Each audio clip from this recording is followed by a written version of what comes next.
ప్రభువైన యేసుక్రీస్తు ప్రశస్తమైన నామములో మీకందరికీ వందనములు. మన ప్రభువైన యేసుక్రీస్తు మన మధ్యలో ఉంటున్నాడు. ఆయన నమ్మదగిన దేవుడు. ఆయన అందరినీ ఒకే రీతిగా చూసే మన పరలోకపు తండ్రి. ఆయన పేరు యేసయ్య. యేసయ్య లేని జీవితము వ్యర్థమైనది. యేసు మనకుంటే సమస్తము మనము చూడగలుగుతాము. చిన్న ప్రార్థన చేసుకొని మనము వాక్యములోనికి వెళ్దాము. ఈరోజు దేవుడు మనకిచ్చిన దినము. ఈ ఉదయకాలము మనం ఈరోజు అనుభవిస్తున్నామంటే ఇది కేవలము దేవుని కృప లేనిది ఈరోజు చూడలేము. దేవుని మేలు లేనిది ఈ దినము మనము చూడలేము. కానీ దేవుడు ఈరోజు మాట్లాడే ప్రతి మాట నువ్వు ఏ రీతిగా ఉండాలనో, నువ్వు ఏ రీతిగా నడవలనో అది నీకు నేర్పించబోతున్నాడు. చాలా జాగ్రత్తగా ఈరోజు ఇందాం. రండి ప్రార్థించుకుందాము. మోకరించేవారు మోకరించి ప్రార్థనలోనికి వెళ్దాం. పరిశుద్ధుడా, పరలోకపు తండ్రి, కృపామయుడా, దయామయుడా, నీ మాటలు సత్యమైనవి, విలువైనవి, బంగారు లాంటివి, తేనె కంటే తీయనైనవి. దేవా, ఈ మాటలు మా జీవితాల్లో ఫలింప చేయాలని మేము ప్రార్థిస్తున్నాము. నీ మాటలు మాట్లాడుతుంటుండగా ఈ ప్రజలతో మేము ఎలా ఉండాలి, ఎలా స్నేహం చేయాలి, ఎలా నడవాలి అనేది మాతో మాట్లాడము తండ్రి. ఎందుకంటే మా జీవితాలను సరిచేసుకునే వాక్కును నువ్వు మాతో మాట్లాడి ముందుకు నడిపించమని, సంఘముగా కూడి వచ్చిన వారిని, లైవ్లో ఉంటున్న వారిని తండ్రి, ఈ ఉదయ కాలము నీ సన్నిధిలో మరి ఏకీభవిస్తున్న ప్రతి ఒక్కరిని మీ చేతులకు అప్పగిస్తున్నాను. దేవా, మీరు మాట్లాడండి. నాతో, మాతో, అందరితో మీరు మాట్లాడి నీవు మాత్రమే మహిమ పొందాలి ప్రభువా. నీకు మాత్రమే మహిమ కలగాలి ప్రభువా. ఇట్టి కృప అయ్యా, భాగ్యము మాకు కలుగ చేసి నీ చిత్తానుసారంగా నడిపించమని యేసు నామమున అడుగుతున్నాం తండ్రి. ఆమేన్. హల్లెలూయా. దేవుని మాటలు శ్రద్ధగా వినాలి. పరిశుద్ధుడు యేసు ప్రభువు వాక్యము ద్వారా ఏ మాట అయితే నీతో మాట్లాడుతుంటున్నాడో అది నువ్వు చాలా జాగ్రత్తగా ఆలోచించాలని మనవి చేస్తుంటున్నాను. ఎందుకంటే నీ జీవితం ఎలా ఉన్నది ఈ మాట ద్వారా నువ్వు సరి చేసుకోవాలని నేను కోరుతుంటున్నాను. సమాజంలో ఎలా జీవించాలి, ఎవరితో స్నేహం చేయాలి, ఎవరితో కలిసి ఉండాలి, ఎలాంటి వ్యక్తులు మనకు ఎదురవుతున్నారు ఈరోజు అనేది మన వాక్యం ద్వారా తెలుసుకుందాము. రండి మొట్టమొదటిగా దేవుని వాక్యమును చదువుకుందాము. సామెతలు 23వ అధ్యాయము 6వ వచనము 7వ వచనము నేను చదువుతుంటుండగా మీరు కూడా మీ బైబిల్ను తెరిచి చదవాలని నేను మనవి చేస్తుంటున్నాను. మీరు కూడా చదివితే దేవుడు మీతో మాట్లాడబోతున్నాడు. సామెతలు 23 6వ వచనం 7వ వచనం. ఎదటి వాని మేలు ఓర్వలేని వానితో కలిసి భోజనము చేయకము, వాని రుచిగల పదార్థముల నాశింపకము. అట్టివాడు తన అంతరంగములో లెక్కలు చూచుకొనును. వాడు తినుము తాగుము అని అతడు నీతో చెప్పునే గాని అది హృదయములో నుండి వచ్చు మాట కాదు. హల్లెలూయా. ఈ మాటను పట్టుకొని మనం ముందుకు సాగుదాము. ఈరోజు ఈ ఉదయమున నువ్వెవరితో స్నేహం చేస్తుంటున్నావు? పై పై ప్రేమలు మనకు పనికి రావు. పై పై ప్రేమలు ఎలా ఉంటాయి అంటే, నిన్ను నాశనం చేయడానికి వాడు పట్టుదల ఉన్నది వానికి. శత్రువు నీకు మిత్రుడుగా మారిపోయి నిన్ను నాశనం చేయడానికి వాడు ప్రయత్నిస్తాడు. అయితే అలాంటి స్నేహము మనము పట్టద్దు. ఆ స్నేహంకు మనం దూరం ఉండాల. వాడి పై పై ప్రేమ మనల్ని ఆకరించుకొని మనలో ఉన్న వాటిని వాడు వాడుకుంటాడు. అలాగ జరగకూడదనంటే వానికి నీవు దూరముగా ఉండాలన్నట. వానితో స్నేహము చేయకూడదు. ప్రియమైన దేవుని బిడ్డలుగా, వారితో స్నేహం చేసిన వాడు నశించును. వాడితో స్నేహం చేయకూడదు. ఎవరితో స్నేహం చేయకూడదు? నిన్ను పై పై ప్రేమిస్తాడు. చూడండి, మన స్నేహితుడు మనం మాట్లాడుతున్నప్పుడు వాడు వింటున్నాడా లేదా, గ్రహిస్తున్నాడా లేదా, అలా చూసి వానితో మాట్లాడాలి. నీ మాటకు వాడు ఇసుకుంటే, వాడు వినకుంటే వానితో మాట్లాడి ఉపయోగము ఏది లేదు. అలాంటి ఉపయోగం లేని వానితో మనము సాంగత్యము చేయకూడదని దేవుని వాక్యములో మనము చూస్తుంటున్నాము. మనం ఎలాంటి వారితో స్నేహం చేయాలంటే, మనల్ని ప్రేమించే వారితో మనం స్నేహం చేయాలి. ఈరోజు చాలా మంది వివాహము చేసుకునేటప్పుడే కానీ, లేకుంటే ప్రేమలో పడి ఏ రీతిగా స్నేహం చేస్తారంటే, నీ డబ్బును బట్టి కొంతమంది నీతో స్నేహం చేస్తారు. నీ డబ్బు అంతా అయిపోయేదాకా నీతో స్నేహం చేసేవారు లేరా? ఈరోజు ఒక అమ్మాయి నీ వెంటబడుతుందంటే నీ అందాన్ని చూసి కాదు, కానీ నీ డబ్బును చూసి ఆ అమ్మాయి నీ వెనకబడుతుంది. ఎందుకంటే పై పై ప్రేమలు చూపి, పై పై మాటలు మాట్లాడి నీ దగ్గర ఉన్నది గుంజుకునటానికి ఆ ప్రేమలు నడుస్తూ ఉంటాయి. ఒక అబ్బాయి నిన్ను ప్రేమిస్తున్నాడంటే నీ ఆస్తిని బట్టి, నీ యోధను బట్టి నిన్ను ప్రేమిస్తున్నాడు. వాడు దేనికైనా పడిచేస్తాడు. నువ్వు తిట్టినా కొట్టినా పడిచేస్తాడు. కారణం ఏంటంటే, నీ దగ్గర ఉన్న దాన్ని ఆశించడానికి వాడు పై పై ప్రేమలు నీతో ప్రేమిస్తాడు. ఆ ప్రేమను నువ్వు కనిపెడితే, ఆ ప్రేమను నువ్వు చూసి, వీడు ఎలాగ నన్ను ప్రేమిస్తున్నాడు, ఈమె ఎలాగ నన్ను ప్రేమిస్తుంది అని నువ్వు ఆలోచిస్తే నువ్వు బ్రతకగలుగుతావు. దాని నుండి తప్పించగలుగుతావు. ఈరోజు చాలా మంది అలా చేయక గుడ్డితనములోనికి వెళ్ళి వివాహం అయిపోయినాక ఏమైతుందంటే, నీ డబ్బును బట్టి నేను ప్రేమించిన నిన్ను కాదు, నువ్వు అందంగా ఉన్నవా అని గొడవలు కుటుంబాల్లో. ఇలాంటి స్థితి ఎప్పుడు వస్తుందంటే, వివాహం అయిన తర్వాత వస్తుంది.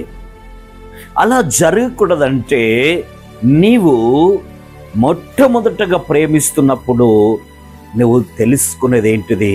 నా స్నేహం ఎలాగున్నది, నా స్నేహము మంచిదా కాదా, ఇది దేవుని చిత్తమా కాదా అని తెలుసుకుని నువ్వు స్నేహం చేయాలన్నట.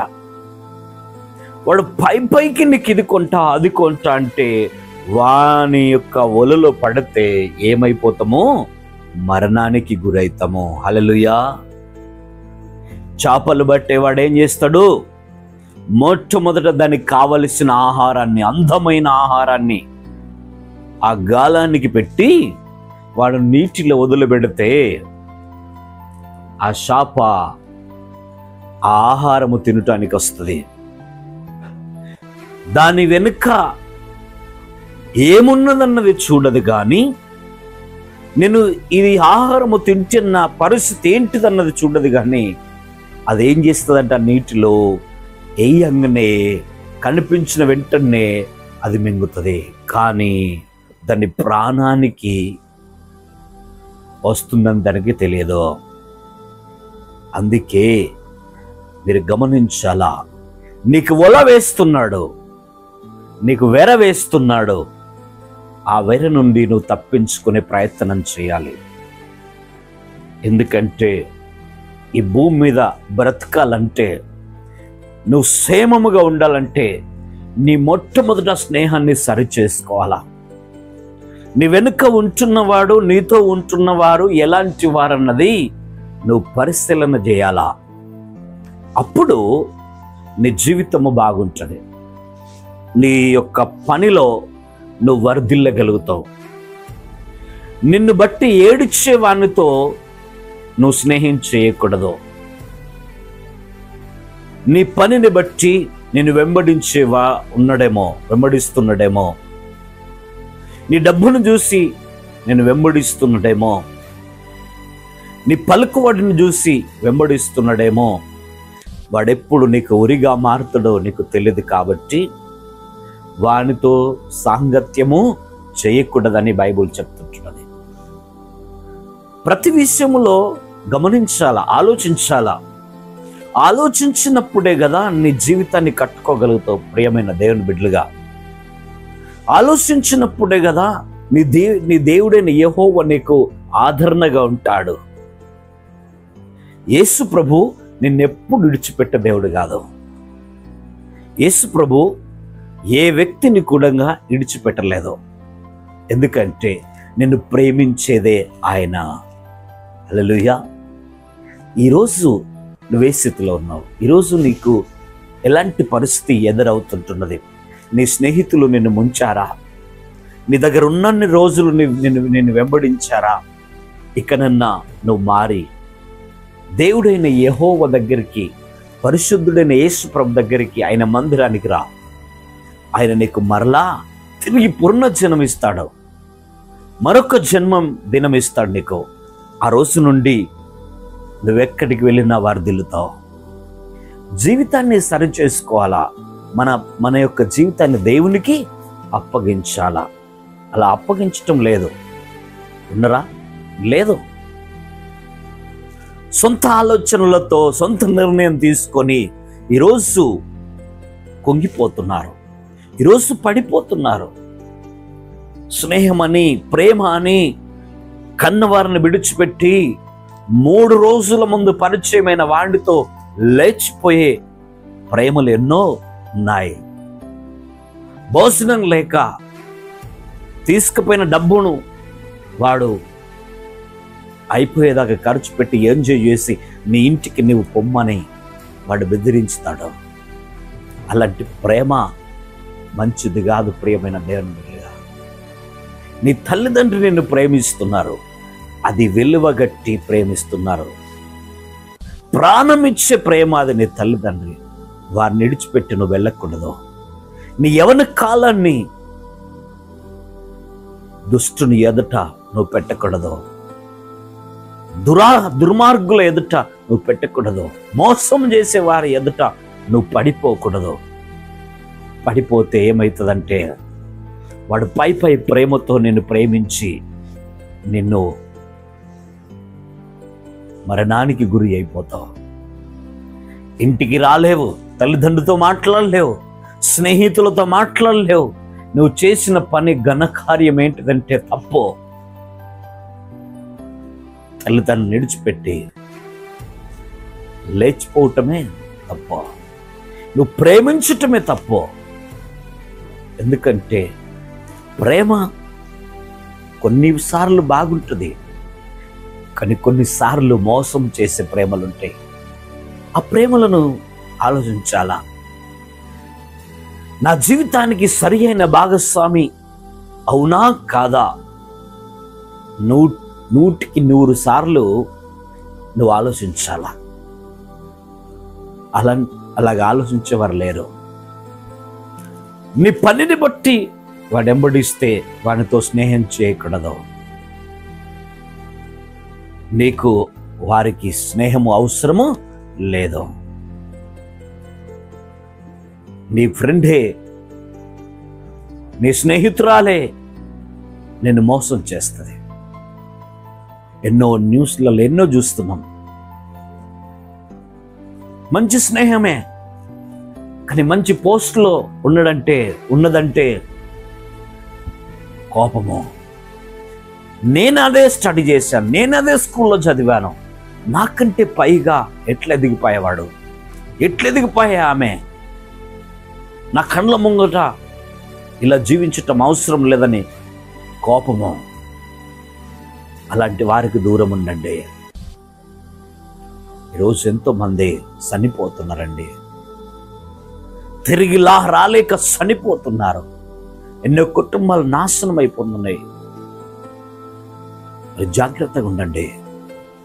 దేవుని వాక్యం సెలవిస్తుంది, నువ్వెవరితో స్నేహం చేస్తున్నావు? పై పై ప్రేమలు ఉన్నవాడితో స్నేహం అసలే చేయకూడదు.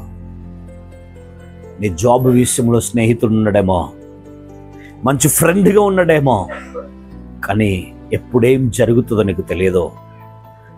నువ్వు జాగ్రత్తగా ఉండాలా, నువ్వు జాగ్రత్తగా నడవాలా. ఈ లోకములో సత్యమైన ప్రేమ చూపేది ఎక్కడా లేదు. దేవుడు ఒక్కడే సత్యమైన ప్రేమ చూపాడు. ఆయన మరవడు, విడవడు, ఎడబాయ నిన్ను. హల్లెలూయా. ఆయనను వెంబడించండి, ఆయనతో స్నేహం చేయండి, ఆయనను ప్రేమించండి. నీకు తిరుగులేదుగా, నీ జీవితానికి తిరుగు లేదు. నువ్వు మంచి జీవితాన్ని జీవిస్తావు. పడిపోయిన చోట నిన్ను నిలబెడతాడు, కుంగిపోయిన చోట నిన్ను లేవనెత్తుతాడో ఆయననే నా యేసయ్య. ఆయన మీద విశ్వాసం ఉంచు, నిన్ను బాగు చేయబోతున్నాడు. నా పిల్లలు చెడిపోయారు, నా పిల్లలు బాగలేరు, నా పిల్లలు నా మాట వింటలేరని ఏడుస్తున్నవా? ఆయనతో స్నేహం చేయి, ఆయన నీతో మాట్లాడతాడు. నీ పిల్లలను సరిచేసేది ఆయన. నువ్వు తిడితే వాళ్ళు మారరు, నువ్వు కొడితే వాళ్ళు మారిపోరు, నువ్వు గద్దిస్తే వాళ్ళు మారిపోరు. కానీ నా యేసయ్య ఒక్కసారి పట్టుకున్నాడు అనుకో, ఒక్క అడుగు కూడా బయటికి వెళ్ళాడు, ఒక్క అడుగు కూడా బయట పెట్టలేదో. అంత పవరు నా తండ్రి దగ్గర ఉన్నది. ఆయనను మీరు వెంబడించండి. పిల్లల కొరకు ఏడుస్తున్నావు, బాధపడుతున్నావు, కుంగిపోతున్నావు, కానీ దేవుడు నమ్మదగిన దేవుడు. ఆయన నీ పిల్లల్ని కాపాడుతాడు. నీకు దూరం ఉన్నరా, భయపడకో, ఆయన కాపాడుతాడు. ఆయన నిన్ను ప్రేమిస్తున్నాడు బిడ్డా, నిన్నెంతగానో ప్రేమిస్తున్నాడు. నీ ప్రేమ కావాలంటున్నాడు. ఆయన ప్రాణాన్ని నీకు అర్పించినాడు. ఇంకేం కావాలా? ఆయన రక్తమును పూర్తిగా ధారపోచ్చాడు. నువ్వు కడగబడాలని, నువ్వు శుద్ధుడుగా కావాలని, శుద్ధురాలుగా కావాలని ఆయన ప్రాణాన్ని నీకు పెట్టాడు. ఎందుకు? నువ్వు బాగుండాలని. ఎవ్వరు ఇవ్వలేని ప్రేమ, అదే మంచి ప్రేమ. ఆ ప్రేమ అందరికీ కావాలా, ఆ ప్రేమ అందరూ పొందాలా, ఆ ప్రేమను పొందుకొని నడవాలా. ఆ ప్రేమలో ఒక మధురమైన తీపి ఉన్నది. ఆ ప్రేమలో ఒక వండర్ జీవితం ఉన్నది. మన జీవితం ఆ ప్రేమను పొందిన వారు అందరూ వరదిల్లారు. అబ్రహాము వరదిల్లాడు, ఇస్సాకు వరదిల్లాడు, యాకోబు మోసగడైనప్పటికీ వర్ధిల్ల చేశాడు.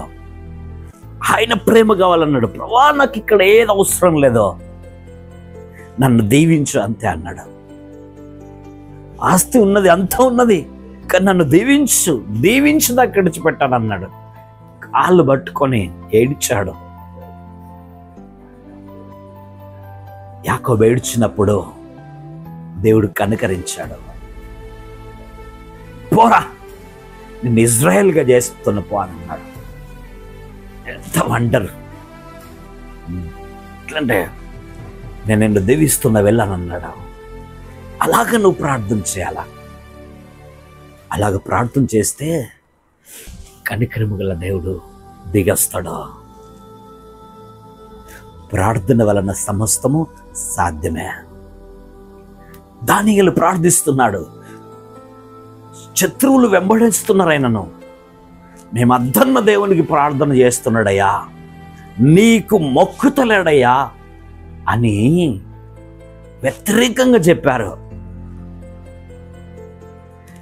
కొన్ని మాటలు ఎక్కించి చెప్పారు. రాజు అన్నాడు, నా మాట ఎవడైతే తినడో తీసి సింహ బోన్లు పడేయండి, సింహాలు తింటాయి, అయిపోతాడని జీవితం అని అన్నారు. దానియేలు ప్రార్థన చేస్తున్నాడు, అయ్యా చావైన మేలేనయ్యా అన్నాడు. నీ స్నేహం కావాల నాకు, రైట్, నీ స్నేహమే కావాల నాకు. ఈ లోక స్నేహం అవసరం లేదు, ఈ లోక ప్రేమలు నాకు అవసరం లేదు. నువ్వు ప్రేమిస్తే వీళ్ళందరూ నన్ను ప్రేమిస్తారు. నువ్వు నన్ను పట్టుకుంటే లోకమంతా నన్ను వెంబడిస్తుంది. నువ్వు నాకు కావాలా, నీ ప్రేమ నాకు కావాలన్నాడు. అంతే, ఓడిపోలే, ఆఖరి వరకు ఓడిపోలే. సింహముల ఆ బోన్లు పడేశారు. ఓకే, నో ప్రాబ్లం అన్నాడు. చనిపోతా, సిద్ధమే, పడేయండి అని అన్నాడు. పడేశారు. అక్కడ కూడా మోకరించాడు. అయ్యా నేను నీ దగ్గరికి వస్తున్నా, నువ్వు నాకు కావాలా, అంతే అన్నాడు. నేను నీ దగ్గరికి వస్తున్నా, నువ్వు నాకు కావాలా, నీ స్నేహమే నాకు అవసరం, నీ స్నేహం నాకు అవసరం అని అన్నాడు. దేవుడు వచ్చాడు, ఆయన దూతలను పంపాడు. ఒక్క సింహం కూడంగా ఆకట్టుతో ఉన్నాయి. ముక్కలు ముక్కలుగా చేయొచ్చు, సెకండ్లో ప్రాణాన్ని తీసేయచ్చు. సింహాలన్నీ చుట్టూ కూసున్నాయి, పడిపోయినాయి. ఎవరి ద్వారా అవుతుందండి ఆ పని? ఎవరి ద్వారా అవుతుంది? ఎవరి ద్వారా కాదు. దానియేల్ భయపడకో, నేనున్నాను. దానియేల్ బతికిండు, బయటకు వచ్చిండా, రాజుగా నిలబెట్టాడు. దానియేలు చెప్పిందే నడవలా. హల్లెలూయా. నిన్ను కాదనుకున్నవారు, నిన్ను మోసం చేసిన వారు, నీ మీద ఎక్కిచ్చి మాటలు చెప్పిన వారు ఒకరోజు నీ మాట వినగలుగుతారు, ఒకరోజు నీ కిందికి వస్తారు. భయపడకో, ఆ దినము త్వరలో ఉన్నది. ప్రార్థన చెయ్యంతే. నువ్వెందుకు పనికిరావని అన్నారేమో, నువ్వు పనికొచ్చే వాడుగా చేస్తాడు దేవుడు. నలుగురికి ఉపయోగపడేలాగా చేస్తాడు. ఆయనతో స్నేహం చెయ్యి. స్నేహం చేసిన వాడు వర్ధిల్లుతాడు. దావీదు స్నేహం చేశాడు, అబ్రహాం స్నేహం చేశాడు, దానియేలు స్నేహం చేశాడు, షడ్రక్ మేషక్ అబేద్నెగోలు స్నేహం చేశారు. ఆ ప్రేమనే, ఆ స్నేహమే వారిని బ్రతికించింది. ఈరోజు నిన్నెందుకు బ్రతికించావు? ఈరోజు నువ్వెందుకు బ్రతకవు? నువ్వు బ్రతుకుతావు, నువ్వు దీవించబడతావు, నువ్వు ప్రజల ఎదుట నిలబడి మాట్లాడగలుగుతావు. ఆ కృప దేవుడిస్తాడు, ఆ శక్తి దేవుడిస్తాడు. ఆయననే మన యేసయ్య. హల్లెలూయా. యేసయ్యను నమ్మండి, విశ్వసించండి, అందరు బాగైతారు. మీ కుటుంబాలు బాగైతాయి. శత్రువును దూరం ఉంచండి, స్నేహమును దూరం ఉంచండి. ఈ లోక స్నేహాలు మోసం చేసే స్నేహాలు. ఎవరితో స్నేహం చేయదో, ఎవరికి లోబడే అవసరం లేదో.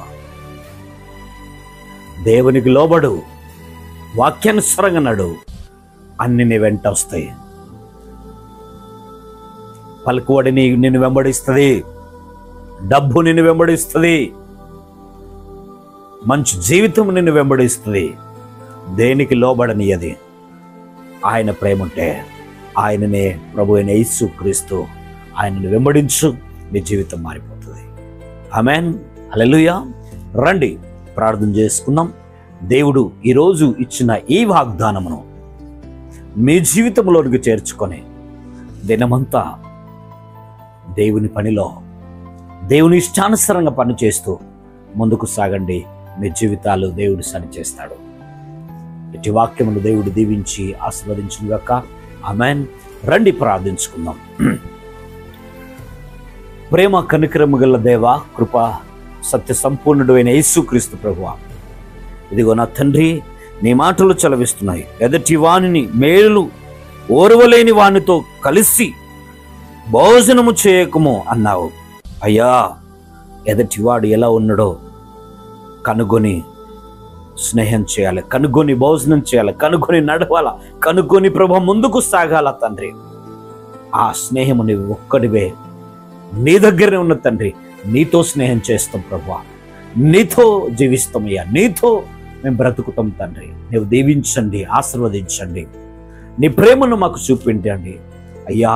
నీ ప్రేమను మేము పట్టుకొని ముందుకు సాగే కృప సంఘానికి, లైవ్లో చూస్తున్న బిడ్డలందరికీ అయ్యా నా తండ్రి, నాకును మా కుటుంబీకులందరికీ నీ తోడు, నీ కాపుదల దయచేసి ఈ దినమున ప్రభువా పని ప్రారంభించిన వారిని దీవించండి, ఆశీర్వదించండి అయ్యా నా తండ్రి. జాబ్ చేస్తున్న వారిని దీవించాలి, ఆశీర్వదించండి. ప్రయాణం చేస్తున్న వారిని దీవించండి, ఆశీర్వదించండి. ప్రయాణంలో ఉంటున్న వారి బస్ ప్రయాణం కానీ, ప్లేన్ ప్రయాణం కానీ, ట్రైన్ ప్రయాణం కానీ, బైక్ ప్రయాణం కానీ, కారు ప్రయాణం కానీ తండ్రి, ప్రతి ప్రయాణంలో మీరు తోడుండి నడిపించండి. ఈ దినమంతా కాచి కాపాడి ఆశీర్వదించమని ప్రార్థిస్తున్నాం. చేరవలసిన స్థలాలకు ప్రభువా అయ్యా తను క్షేమముగా చేరే అట్టి కృప ప్రతి ఒక్కరికి దయచేయమని, ఎలాంటి యాక్సిడెంట్ కాకుండా కాచి కాపాడి సజీవులుగా నీ బిడ్డలు ఉండే అట్టి కృప దయచేయండి. ఈరోజు హాస్పిటల్లో ఉంటున్నారా ప్రభువా, వారిని బలపరచండి, ధైర్యం ఇవ్వండి, ఆరోగ్యం ఇవ్వండి తండ్రి. ఈరోజు జన్మించిన బిడ్డలకు మంచి ఆయుస్సునివ్వండి తండ్రి. ఈరోజు ప్రెగ్నెంట్తో ఉన్న ప్రభువా, గర్భంతో ఉంటున్న బిడ్డలకు నా తండ్రి ఆయన ఆరోగ్యాల చేత ఉంచండి తండ్రి, దీవించండి తండ్రి. తల్లిని బిడ్డలను ప్రభు దీవించి ఆశీర్వదించి, గర్భఫలముకు ఎదురు చూస్తున్న బిడ్డలకు అయ్యా గర్భాన్ని తెరవు తండ్రి. వివాహం కొరకు ఎదురు చూస్తున్న బిడ్డలకు వివాహమును ప్రభు మరి తండ్రి మంచి సంబంధము అయ్యా మీరు కలుగ చేయమని ప్రార్థిస్తున్నాం తండ్రి. పరిశుద్ధాత్ముడానికి వందనాలు తండ్రి. స్టడీ చేస్తున్న వారిని ప్రభువా మీ చేతులకు అప్పగిస్తున్నాం. తెలివిని, జ్ఞానం, వివేకం ఇవ్వండి. ఎగ్జామ్లో పాస్ అయ్యే కృప దయచేయండి తండ్రి. ఈ రోజు నుండి తండ్రి ప్రతి ఒక్కరిని దీవించండి, ఆశీర్వదించమని. దేశమంతటికి మీ తోడు, మీ కాపుదల దయచేయమని. ప్రపంచమంతా నీ మాటలు వింటున్న వారు దీవించబడాలి, ఆశీర్వదించబడాలా. ప్రతి ఒక్కరిని ఆశీర్వదించు. సంఘమంతటికి మీ తోడు, మీ కాపుదల దయచేయమని. కూడి వచ్చిన ప్రతి ఒక్కరిని దీవించి ఆశీర్వదించమని ఈరోజు ఉదయకాలం నుండి ప్రభువా నీ తోడు, నీ కాపుదల ప్రతి ఒక్కరి మీద కలుగ చేసి నీ వెలుగులో నడిపించమని యేసయ్య పరిశుద్ధమైన నామములో అడుగుతున్నాం తండ్రి. Amen, amen, amen. Hallelujah. Praise the lord.